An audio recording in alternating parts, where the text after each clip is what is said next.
Berdasarkan kasus pembunuhan Mirna yang dilakukan Jessica, Banyak orang mengira bahwa Hans Kelsen memisahkan tentang teori keadilan dan hukum. Padahal kalau kita mencerna dengan baik, sebenarnya dia hanya menyatakan hukum itu berbeda dengan keadilan. Namun, dapat kita garisbawahi bahwa kata berbeda di sini bukan berarti keadilan tidak berhubungan dengan hukum. Itu sangat keliru. Saya ambil contoh, sebelum undang-undang disahkan, DPR maupun Presiden harus terlebih dahulu melihat kondisi masyarakat. Dalam artian, apakah pasal per pasal sesuai dengan lingkungan masyarakat ataukah tidak. Disitulah teori Hans Kelsen memunculkan keadilan.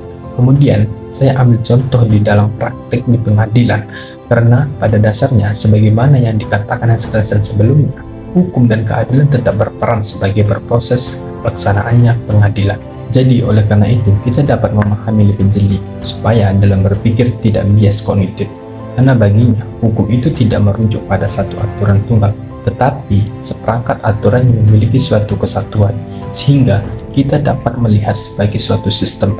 Maksudnya di sini adalah kita tidak hanya merujuk pada salah satu aspek aturan terhadap perilaku manusia, tetapi kita juga melihat dengan kondisi tertentu, semisal dalam pembunuhan yang mengakibatkan orang meninggal dunia. Nah, kehilangan nyawa tersebut bukan semata-mata kita menjatuhkan hukuman tidak pidana dalam delik pembunuhan. Dari penyebab meninggal seseorang, kita harus melihat dari kondisi perilaku, dalam kata kutip, sebab dan akibatnya harus jelas sehingga hakim maupun kita tidak semena-mena menjatuhkan hukuman kepada seseorang.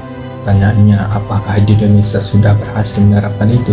Kita bisa saja ambil contoh dari kasusnya Kopi Cyanida, yang dimana kasus ini sudah teramat lama kemudian viral lagi. Melihat cuplikan video yang ditayangkan dalam film dokumenter, banyak kejanggalan dalam fakta yang belum terungkap. Apakah benar Jessica membunuh Mirna dengan menaruh racun di dalam kopi si korban? Itu yang kemudian muncul pertanyaan yang masih dalam bentuk kontradiksi secara fakta. Dari keterangan ahli, banyak yang menafsirkan pembunuhnya adalah Jessica, karena mereka melihat dari CCTV Jessica mondar-mandir di dalam kafe tersebut. Pula sebelum Mirna dan temannya datang, Jessica sudah sampai duluan di dalam kafe, dan dia pun memesan kopi tersebut, kata keterangan pendapat ahli. Pada akhirnya di tahun 2016, Jessica pun terpaksa dijatuhkan hukuman 20 tahun penjara atas tindakan pidana pembunuhan yang diatur dalam pasal 340 KUHP pada tanggal 27 Oktober tahun 2016. Padahal keterangan Otto Hasibuan sebagai pengacaranya Jessica, Mirna kehilangan nyawa disebabkan kopi cyanida, tetapi bagaimana mungkin itu bisa terjadi, sedangkan menurutnya korban tersebut belum diotopsi. Karena membuktikan suatu kasus, kita harus melalui jalur yang namanya otopsi, ungkapan beliau.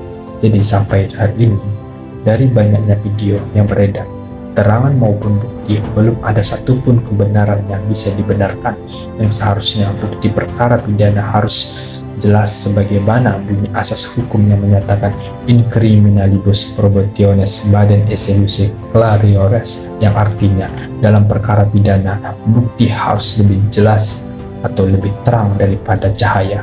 Dari kasus kopi cyanida, saya teringat salah satu cerita dalam sengketa anak di masa Nabi Sulaiman dan Daud.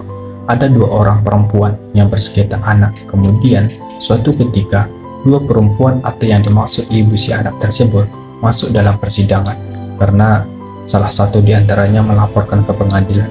Namun singkat cerita, ketika sudah di pengadilan, Daud memutuskan bahwa anak yang telah disengketakan tadi anak si penggugat.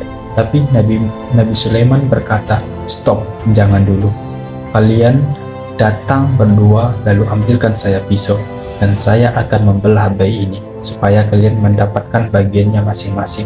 Mendengar ucapan Nabi Sulaiman, penggugat pun bersedia, sedangkan tergugat keberatan dan dia berkata sambil menangis, aku mohon jangan lakukan, benar bayi itu adalah milik si penggugat, kata si ibu yang tergugat. Namun mendengar ucapan itu, Nabi Sulaiman pun memutuskan bahwa anak itu adalah milik si tergugat.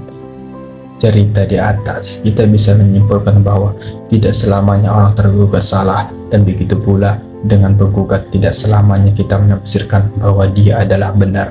Untuk itu, hakim maupun penegak hukum bijaksanalah untuk melihat suatu kondisi agar apa yang menjadi putusan tidak merugikan bagi orang yang tidak bersalah. Sekian dari saya. Jika ada salah penyampaian atau pengetahuan saya yang keliru, itu bagian dari proses pembelajaran saya. Oleh karena itu, saya pamit undur diri, bertindak dengan keadilan dan berbicara dengan kebenaran.